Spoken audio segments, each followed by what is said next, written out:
Assalamualaikum warahmatullahi wabarakatuh. Perkenalkan, nama saya Faris Saminahofi dengan NPM 220010813111. Di sini saya akan menjelaskan tentang capital structure. Pengertian capital structure. Capital structure adalah perimbangan atau perbandingan antara modal sendiri dengan modal asing.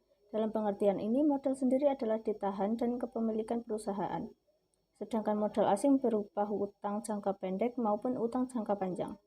Menurut ahli keuangan I.M. Pandey, struktur modal atau capital structure mengacu pada campuran sumber dana jangka panjang seperti surat utang, utang jangka panjang, modal saham preferensi, dan modal saham ekuitas, termasuk cadangan dan surplus.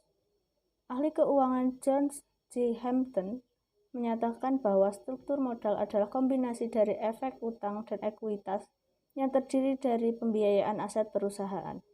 Tujuan dan fungsi capital structure. Yang pertama, memaksimalkan pengembalian.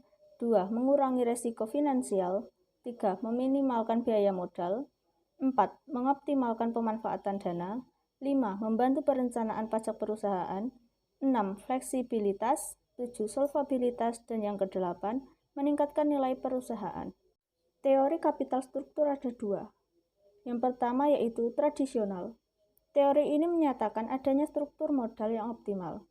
Artinya, struktur mempunyai pengaruh pada nilai perusahaan, yang mana struktur dapat berubah-ubah agar mendapatkan nilai perusahaan yang optimal. Dan yang kedua yaitu kontemporer. Pendekatan ini merujuk pada pendekatan yang dilakukan melalui dua konsep, yaitu konsep sistem dan konsep situasional. Faktor yang mempengaruhi capital struktur. Yang pertama yaitu struktur aktiva. Perusahaan dengan aktiva yang semakin besar, terutama aktiva lancar, akan cenderung mengutamakan pemenuhan kebutuhan dana dengan utang. Ini menunjukkan adanya pengaruh struktur aktiva terhadap struktur modal pada suatu perusahaan. Growth opportunity adalah peluang perusahaan tumbuh di masa depan. Namun, menurut Kartini dan Arianto, 2008, growth opportunity adalah perusahaan total aktiva yang dimiliki perusahaan. Perusahaan memiliki kesempatan untuk melakukan investasi pada hal-hal yang menguntungkan. Yang ketiga, ukuran perusahaan. Perusahaan besar cenderung melakukan diversifikasi atau keanekaragaman produk, serta menentukan lokasi untuk mendapatkan keuntungan sebanyak-banyaknya.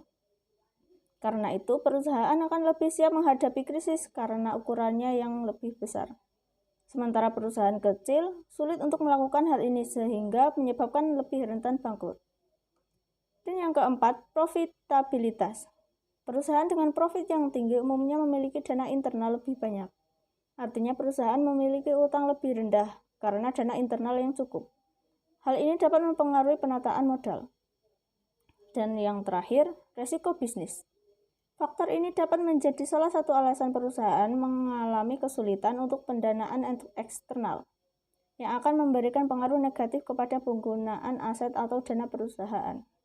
Struktur modal pada dasarnya merupakan suatu pembiayaan permanen yang terdiri dari modal sendiri dan modal asing, di mana modal sendiri terdiri dari berbagai jenis saham dan laba ditahan.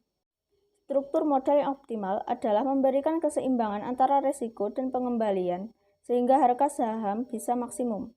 Maka dari itu, dalam penetapan hal ini, suatu perusahaan perlu mempertimbangkan berbagai variabel yang mempengaruhinya.